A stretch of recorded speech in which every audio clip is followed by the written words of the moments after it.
नमस्कार. आपण पाहत आहात तेज वार्ता न्यूज चॅनल. आजची मोठी बातमी. कर्जत नगरपंचायतीतून नगराध्यक्ष रोहिणी घुले यांच्यावर अविश्वास ठराव दाखल. 17 पैकी 13 नगरसेवकांचा पाठिंबा. राजकीय घडामोडींना वेग. कर्जत नगरपंचायतीच्या नगराध्यक्षा रोहिणी घुले यांच्या विरोधात अखेर अविश्वास ठराव दाखल करण्यात आला आहे. 17 पैकी तब्बल 13 नगरसेवकांनी या प्रस्तावावर स्वाक्षऱ्या केल्याने नगरपंचायतीतील राजकारण चांगलेच तापले आहे. नगरसेवकांनी जिल्हाधिकाऱ्यांकडे सादर केलेल्या ठरावात नगराध्यक्षा घुले यांच्यावर गंभीर आरोप करण्यात आले आहेत.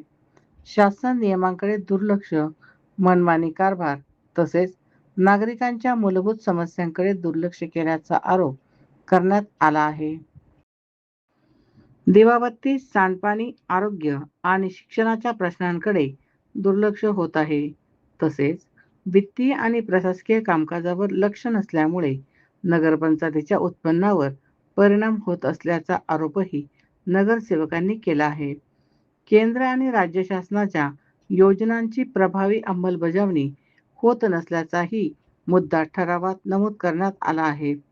याच पार्श्वभूमीवर नगराध्यक्षांना पदावरून हटवण्यासाठी विशेष सभा बोलवण्याची मागणी करण्यात आली आहे. दरम्यान या अविश्वास ठरावावर जिल्हाधिकारी काय निर्णय घेतात याकडे संपूर्ण कर्जत तालुक्याचे लक्ष लागले आहे.